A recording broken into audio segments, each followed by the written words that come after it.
Bueno, ya arrancamos el tercer bloque acá de Abogados Hoy por hora60.com. Recuerden que nos pueden buscar en nuestras redes sociales.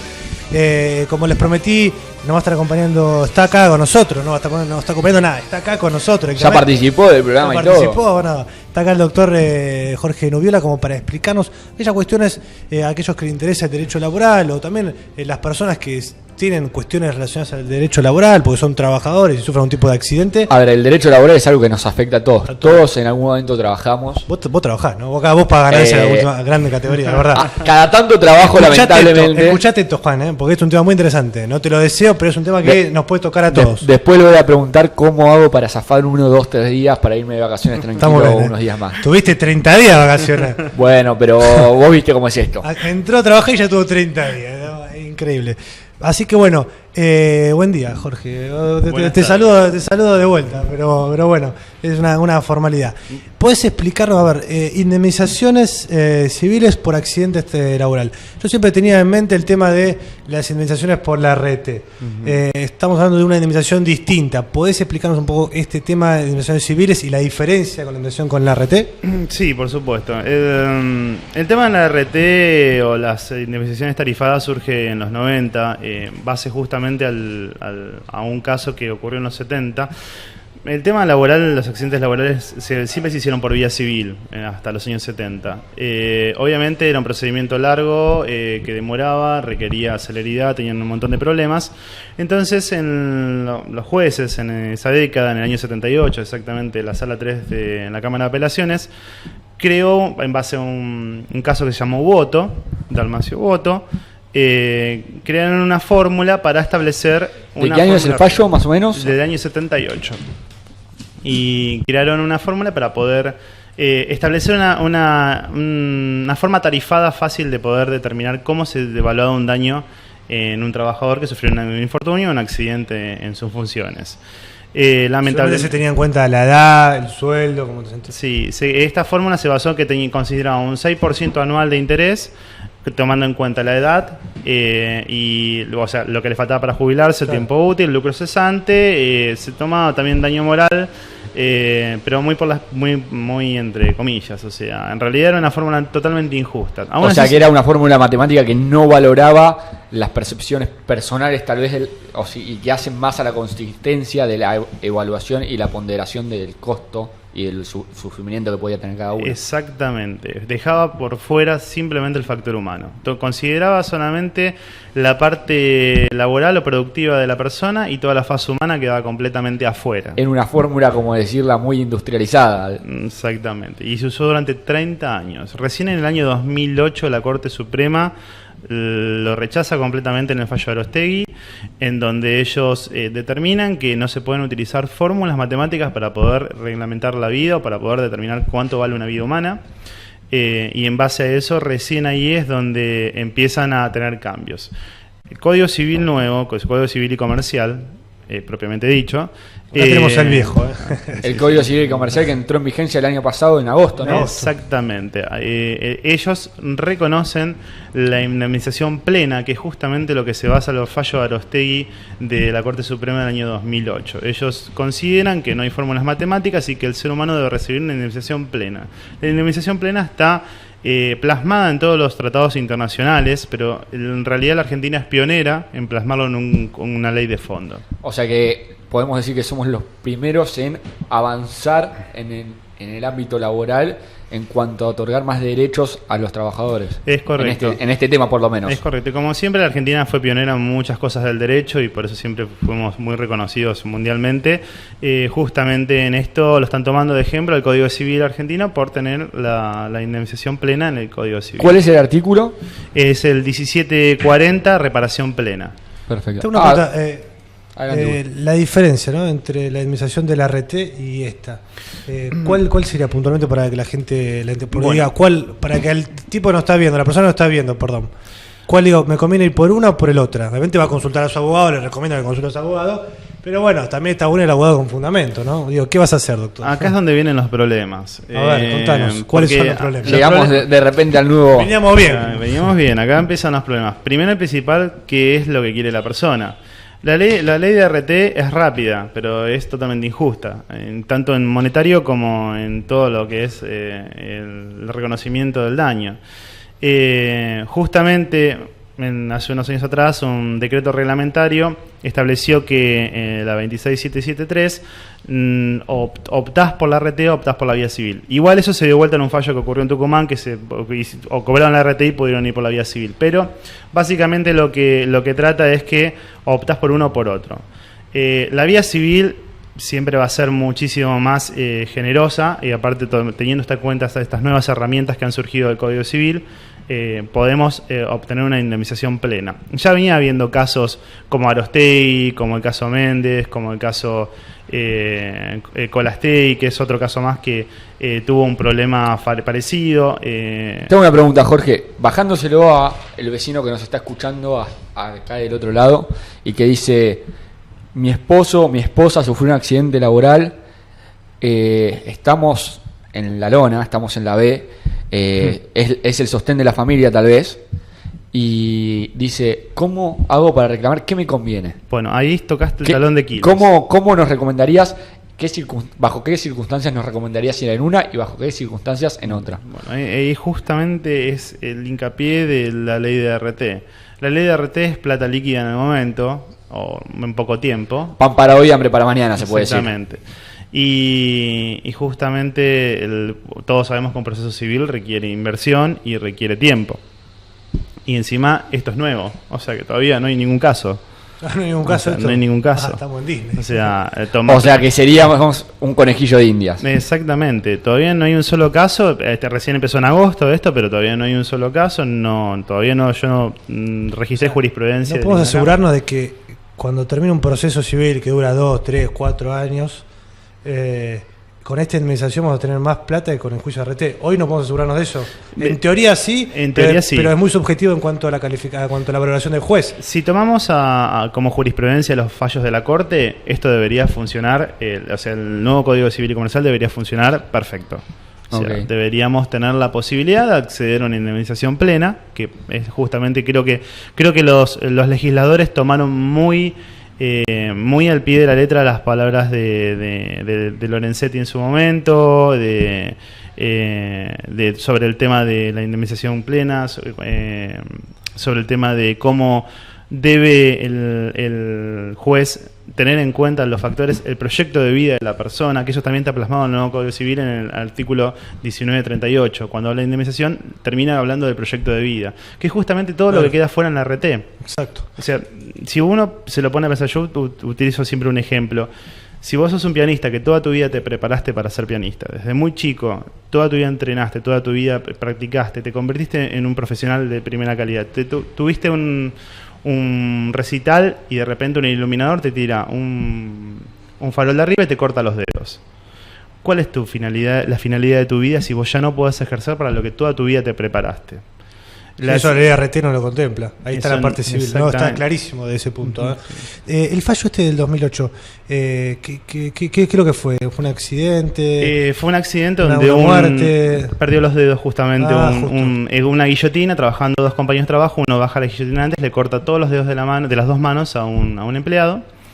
Y bueno, la indemnización por RT era por dedo, que es un valor. Claro. Y obviamente... Dedo por dedo, edad de la persona, cuánto cobraba, 2 más 2, 4 y se le pagaba un número. Exactamente. ¿Te acordás cuánto se le pagó por los dedos de este mano? No, pero sí lo que sé es que había sido un monto muy irrisorio a comparación de lo que él recibió por el fallo de la Corte Suprema. O sea, en ese momento eran, creo que 2.000, 3.000 pesos por cada dedo o algo así, más el lucro cesante, más el 6%, y gracias a otro fallo que se lo llamaba voto 2, se amplió la edad, porque también se tenía en cuenta la edad de jubilación, a 65 años. O sea, a 75 años. Sí, claro. O sea, era muy poca plata. Ellos siguieron por la vía civil, terminaron en la Corte Suprema y la Corte Suprema le terminó dando la razón, diciendo que bueno, que la mano es una herramienta y él ya no podía trabajar, era más productivo y no podía realizar, si quería pintar un cuadro no podía pintar un cuadro, si quería tocar el piano no podía tocar el piano. Así que bueno.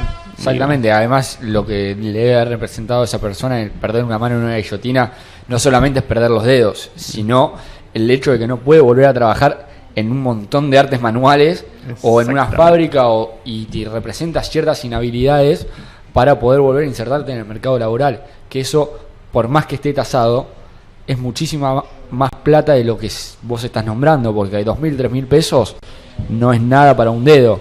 Si nos cortamos 4 dedos, creo que, por ejemplo, a mí se me complicaría en el trabajo para poder tipear. Totalmente. Y trabajaría a mitad de las máquinas. Totalmente. Bueno, Zaffaroni también cuenta otros elementos más. Zaffaroni viene hablando de daño laboral desde la década de los 80, 90, ya venía, desde que era ministro de la Corte, lo venía hablando sobre el tema de la reparación de daño, y él consideraba un elemento negativo de cualquier lesionado grave, la misma familia.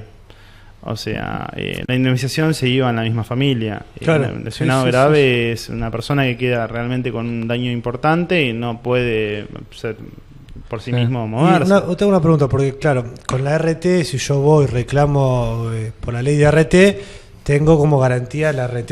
En el caso que yo vaya por la vía civil, me queda la empresa solamente. La empresa, exactamente. El fallo a la RT no puedo ir.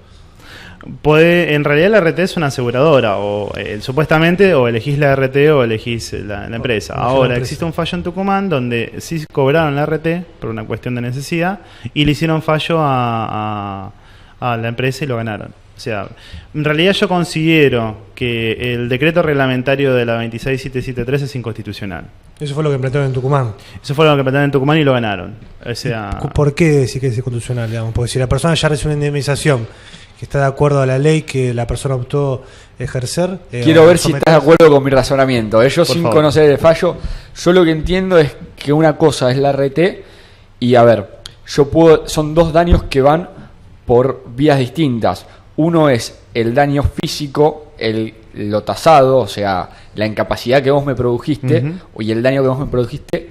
Ok, cada dedo vale 2.000 pesos, pero hay todo un background, hay toda una cuestión detrás que es el proyecto de vida, que es otro tipo de indemnización completamente distinta a el valor de un dedo. Sí, pero hay una cuestión que no hay que dejar de lado, ¿no? Supongamos un tema, un accidente de tránsito. Uno tiene un seguro con el auto, ¿no? Cuando uno tiene un accidente, pone el seguro y la empresa va y le cobra el seguro. Sí. El accidentado le cobra el seguro. Con este razonamiento también la empresa, cuando uno tiene una empresa, paga todos los meses la RT de la persona, con la garantía de asegurarse de que paga la RT y cualquier problema que pone, lo pone la RT. Ahora con el fallo Tucumán, como estás planteando, que es muy novedoso, por más que ponga el seguro de la RT, puede ir igual contra la empresa. No deja de ser algo bastante raro. Como te doy un accidente de tránsito, le cobra tu seguro y después estás en juicio a vos. No sé si estoy pensando en lo que antes. Pero con una salvedad. El seguro te corresponde una reparación íntegra. No está tasada. A ver, yo creo que eso se va a dirimir en un futuro cuando alguien plantee esta situación a una empresa y le diga, ya me pagó la RT no me quiere pagar el íntegro de lo que me corresponde porque además de mis dedos yo perdí mi posibilidad de ser pianista. Bueno, pero ahí está la parte civil. Bueno, y la empresa se va a dar vuelta y decir, macho, ART, yo te vengo pagando hace 10 años, cubrime esto. Y ahí en algún momento dado creo que la empresa va a terminar teniendo la razón. Bueno, justamente uno de los puntos, tocaste los accidentes de tránsito. Es lo mejor reglamentado que hay un accidente de tránsito, porque justamente, como bien dijo el doctor, hay una reparación integral. En la RT no es una reparación integral, es una reparación parcial, tampoco. Es una tasación. Es una tasación. No podés tasar a una persona. Matemática, es una reparación matemática. Es una reparación matemática, exactamente. Entonces, justamente como dijo el doctor, es totalmente acertado. En la RT uno está tasando a una persona y en un accidente de trabajo la aseguradora, si una persona vale 2 millones de pesos, una persona vale 2 millones de pesos. Y porque te lo dice la ley, vale 2 millones de pesos. Porque te lo dice la ley y puede valer hasta más si era alguien que producía mejoras en la sociedad, porque hay muchos casos de jurisprudencia en donde hubo un accidentado, algún gerente o algún empresario en donde producía y permitía tener fuentes de trabajo, que es muy importante para la sociedad. Esa persona, aunque suene horrible, valía mucho más. ¿Por qué? Porque hacía el bien para otras personas, aunque sea una fuente de trabajo, aunque sea un método de... Ahí vos tocaste un tema que no estoy defendiendo a las empresas, no estoy tratando de generar una discusión sobre la cuestión que hablaste recién, ¿no? Fuente de trabajo, que la empresa sepa que si que con tanta fuente de trabajo no va a tener problema. Digamos, insisto, ¿no? Digamos, sigue siendo para la empresa la seguridad jurídica de que si yo pago un seguro, pago la RT todos los meses, y además puede ser que todavía vayan contra mi empresa. O sea, ¿cómo lo ves vos eso, digamos? La verdad que desconozco el fallo Tucumán que lo estabas nombrando, pero no, desde el punto de vista de la seguridad jurídica de la empresa, de la garantía de saber de que los daños están cuantificados de alguna forma, o están asegurados, digamos, porque para la empresa le genera una enorme inestabilidad saber que paga un seguro, y además si alguien se muere yendo al trabajo, ni siquiera en el trabajo, también puede ser puede sufrir un juicio, digamos. Bueno, lo que pasa es que también la realidad supera también la lógica, ¿no? O sea, en los reclamos hay pocos reclamos civiles por daños sufridos en trabajo, por una cuestión que acabamos hoy, el tema de la celeridad de la RT. O sea, las personas terminan optando por la RT. Pero ¿por qué hoy por hoy hay que optar?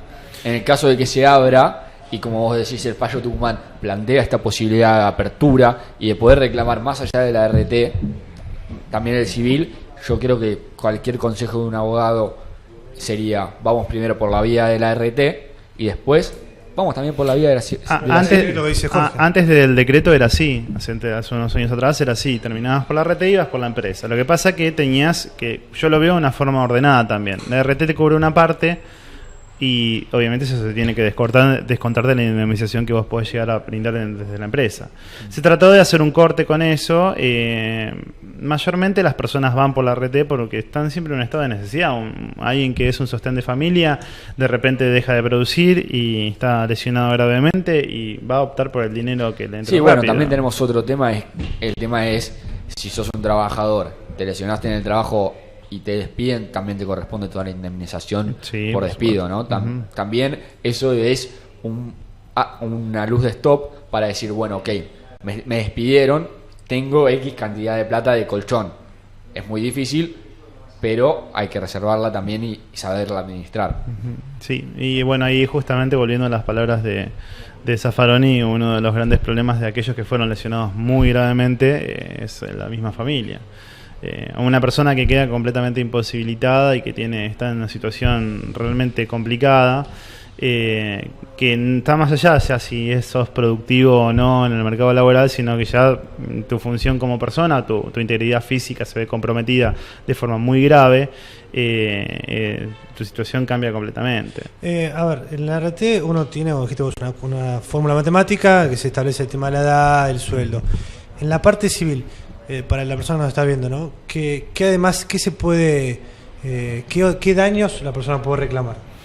Bueno, en la parte civil está el tema, más allá de lo moral y obviamente el lucro cesante, también tema en cuenta el proyecto de vida, con un montón de elementos que trae el proyecto de vida de la persona, que obviamente son demostrables, ¿no? Uno tiene que demostrarlo en el juicio, todo hay que demostrarlo, pero incluye una batería de elementos en la ecuación que son muy importantes, que incluye la parte psíquica de la persona que sufre un daño y también se ve afectado, el tema de la asistencia médica o la asistencia psíquica que debe tener muchas personas de por vida, el porcentaje de incapacidad, ¿no? También. Sí, por supuesto, y la disminución, por supuesto la invalidez que le produce, que también se cuenta en las fórmulas te dice, sí, tenés un 5, un 10, un 20, un 30% de invalidez, que no siempre es tan bueno, porque a la hora de buscar trabajo muchos trabajadores, sobre todo los trabajadores manuales que tienen 5 o 10% de invalidez, no los toman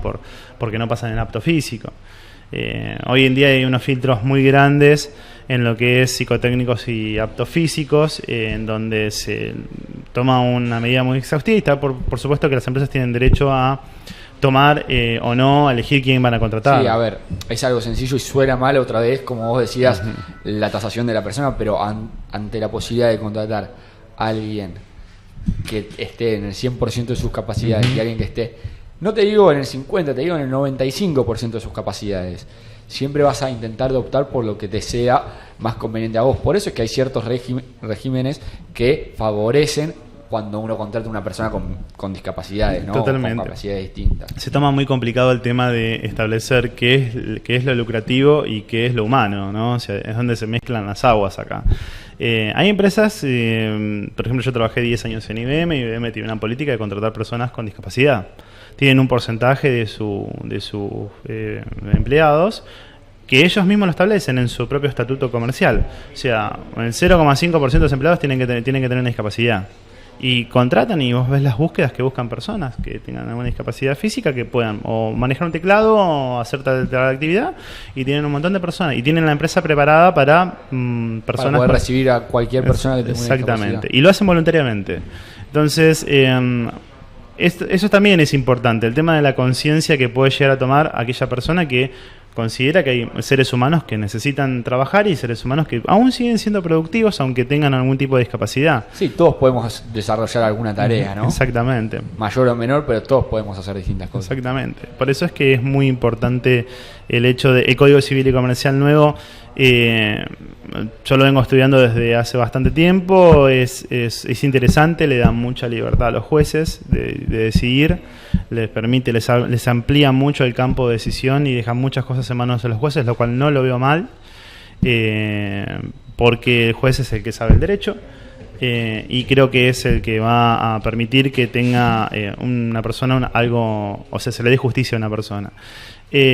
También el Código Civil nuevo tiene una pequeña contradicción, que es el 1646, en donde termina poniendo que todo se debe tasar en base a un capital. Medio como le metí una fórmula y medio tirado de los dientes, le metí una fórmula voto. Pero bueno, es discutible todavía hay que esperar a ver quiso regular un poquito y no dejar tanto al arbitrio del juez. Exactamente, y creo que en esa regulación que hizo cometió un error complicado donde muchos van a querer volver a la fórmula voto y querer restablecer un sistema de tasación. Pero bueno, más allá de eso habría que ver qué va a pasar ahora. Todavía, claro, como decías vos, todavía no hay jurisprudencia al respecto. No hay jurisprudencia al respecto. Entonces, Lucas, ya sabemos, si nos pasa algo acá en la radio, por ahí podemos ser pioneros. Un leading case. Podemos ser pioneros y establecer el camino a seguir. Sí, Juan, Este dedo, ¿cuánto vale en la RT? 2.000 pesos. Claro. ¿Cuánto vale mi proyecto? No sé. Pero es algo interesante de ver desde el punto de vista jurídico cómo se va a ir desarrollando este tema, ¿no? Que es algo totalmente novedoso. Novedoso, que sí. hasta hace muy poquito, menos de un año, lo teníamos totalmente distinto. Sí, incluso estuve leyendo juristas españoles e incluso alemanes que están tomando el Código Civil argentino como un ejemplo sobre el tema de la indemnización plena. O sea, diciendo, en Argentina lo hizo, Argentina tiene indemnización plena en el Código Civil Sí, muchas cosas que se hicieron en el Código fueron muy buenas. Creo que lo hablamos con Lucas en uno de los primeros programas. Si bien el Código en algunas partes el diablo ha metido la cola, sí, por supuesto. En general toma cosas que se venían hablando, que los abogados venían diciendo, este es el camino, que los juristas, que los filósofos, que toda gente bastante proba, venía diciendo, este es el camino, esto es lo que tenemos que modificar, esto otro. Convengamos que Belzarfield fue un genio. Escribió un código que duró 200 años, fue un genio. Ya era un código que había que cambiarlo. Sí, por pero supuesto. puede haber sido tranquilamente. Pero vos si buscabas una respuesta en el código, buscabas a ver animales y te ponías a buscar y encontrabas la respuesta exacta. Él había regulado todo. Reguló, sí, la verdad que se puede decir que Vélez era una persona... Sí. Acá en el piso hay un especialista en derecho animal. Lo tenemos allá en producción, al especialista que ya vino una vez al programa, podría volver. Ahora cuando cierran el zoológico, vamos a ver si en algún momento vuelve, ¿no? La protección no quiere venir, pero bueno, ya lo tienen en YouTube como para ver lo que estuvo hablando por diciembre, ¿no? Que fue el último programa de diciembre, si no me equivoco. Exactamente, un tema muy interesante, la verdad que me quedé con mucha duda. Estamos teniendo muy buenos invitados últimamente, sí, el derecho laboral, el derecho animal, la verdad que... La semana que viene, si me confirman, dos mujeres hablando de que no tuvimos mujeres, ¿no? ¿Hasta ahora? No. Sí, bueno, pero no de derecho. No de derecho, abogadas. Hemos tenido a la licenciada experta en sus temas, pero no abogada. Hablando sobre derecho de familia, Juan. Uy, agarrate. Así que vos estás cerca del casamiento. Por suerte sí, estoy bastante cerca. Estamos cerca de empezar. No hago divorcios, aviso. No, está bien. Sí, ya me acuerdo que no querés ir a tribunal de familia. A mí me dijeron que la mejor solución para evitar un problema es esquivarlo de antemano. Así que Bueno, yo digo, no hago divorcios, pero si hay esos divorcios que tienen muchos bienes, ahí lo he pensado veces. No me Lo podremos estudiar, ¿no? Esa es la beta del abogado. Me banco la cola, me banco la cola. Claro. Hoy yo estuve en un tema de familia, porque mi mamá no podía ir. Y ¿le mate saludo o no le mate saludo? A tu admiradora número 1. A Silvia Yor le quiero mandar un saludo. Estamos hablando de que nos mira todos los programas, la verdad, un placer que nos tenerla a ella como oyente, como televidente. Un beso muy grande para Silvia. Deja chupar la media, Juan, deja chupar la media. Así no te que pongas celoso, Luquita. No, ya la vamos a tener en el piso y vas a poder criticarla sobre sus pensamientos sobre derecho de familia. Así que bueno, Jorge, ¿alguna cuestión más que te haya quedado ahí en el candelero que te gustaría explicar o hacer un resumen concretamente sobre esta cuestión? O sea, conclusión, cuando te dicen como tu tesis fue increíble, te sacaste de un 10. Este tema lo tenés clarísimo. Conclusión, para la persona que está viendo, ¿qué puedes decir? Bueno, primero y principal, a aquellas personas que sufrieron un accidente laboral, vayan a un abogado. Consultar a un abogado, primero y principal, fundamental, y evaluar internamente, tratar de enfriar la cabeza y evaluar internamente en qué situación se encuentran, tanto familiar internamente. Y un especialista, porque esto no es un tema que trata cualquier abogado. Estamos hablando de un fallo novedoso. Tiene que ser un abogado, como siempre nosotros decimos, un abogado que esté actualizado. Totalmente. Y que tengan muy en claro cómo está cambiando ahora la corriente jurisprudencial y para dónde apunta. Porque se vienen muchos cambios en la forma de fallar y es lógico. Lógico, porque las cosas de la sociedad se vuelven más complejas, se vuelve más complicado todo, se empieza a ser más difícil en algunos aspectos. Y yo lo que les recomiendo a las familias es consultar siempre con un abogado, evaluar qué vía le conviene y, por supuesto, yo voy a pensar siempre que lo más redituable es la vía civil. Lo que pasa es que hay que estar preparado para una vía civil. Las vías civiles no son rápidas, es mucha prueba. Mucha prueba, no son rápidas. Un camino largo. Requiere inversión de dinero. Sí, muchas veces igual en los asuntos laborales no se paga al principio, sino que se paga al final, ¿no? Con lo cual también es algo para evaluar. Lo que pasa es que en determinados casos la demanda civil es una demanda civil. Entonces el bono ius y un montón de cosas más tenés que pagarlo. Al inicio de juicio tiene gastos y eso tiene que estar dispuesta la familia a afrontarlo en el momento, ¿no? Y obviamente los honorarios del doctor. El doctor va a tener que cobrar los honorarios para poder llevar la causa adelante. Páguele al abogado, ¿no? Recuerde. Sí, por supuesto. Los abogados no trabajamos gratis. Muchas veces damos mucho consejo gratis, pero los abogados también tienen que sobrevivir, igual se puede lograr un montón. Yo creo que es una puerta abierta a una indemnización más justa y mucho más humana, sobre todo. En algún momento dado esperemos que esa sea el principio y no sea la excepción, ¿no? Exactamente. Me gustaría, ahora el tiempo nos corre, Jorge, pero bueno, cuando aparezca un nuevo fallo de este tipo de cuestión, que venga de vuelta al piso y que un fallo seguramente va a estar hablando, que va a ser el primer fallo sobre esta cuestión, que vengas y bueno, que lo expliques y veamos con lo que hablamos hoy, qué es lo que cambió, cómo fue evolucionando y bueno, y qué dijo ese primer fallo. Me encantaría que vuelvas, porque creo que han quedado muchos temas. Sí, la verdad que podríamos estar hablando un programa entero del tema, ¿no? Sí. Además, nos quedó un tema que, bueno, hoy no lo hablamos porque la verdad que este tema es muy interesante y muy actual y sobre todo que es útil para todos. Todo el mundo, es lo que decíamos al principio. Somos pasibles de algún todos tipo somos pasibles. Todos, absolutamente todos, en Así todo que tipo bueno, de situación. El doctor Jorge Nubela, muchas gracias por acompañarnos. Bueno, Juan, se nos acabó el tiempo. Se nos fue, ¿no? Se pasó así, rápido, de largo. Se fue. Bueno, entonces, ¿qué hacemos? ¿Nos vemos la semana que viene? ¿Será la semana que viene? Será la semana que viene. En marzo, ya un nuevo mes de este año, nuevo mes, sesiones del Congreso abiertas. Ya pasamos los 100 días, así que se acabó el... No, démosle un poco más de changüí. Ya demos un poco. Se acabó la luna de miel. Son un poquito más de 100 días. Recién está la apertura del Congreso. Ojo con el discurso que va a dar en la apertura del Congreso. Discurso breve, discurso breve. Discurso breve. ¿Sabés que leí que no lo dejan hablar? Lo tiré por ahí. Vamos. Yo creo que el ingeniero... Van a respetar el Marcos, ese presidente que hay que dejarlo hablar. Hay muchos que el PRO quieren que hable, quiere que cuente todo lo que recibió, y hay muchos que no quieren que cuente todo lo que fue que recibió. Es muy interesante. Ahora vamos a ver el primero qué es lo que pasa, ¿no? Un discurso de 25 minutos, me dijeron. Sí, yo creo que para el bien de todos sería lo ideal sería que lo pueda leer y que nos pueda contar hacia dónde vamos. A ver, cualquier persona que tenga que hablar 25 minutos tiene que poder leer.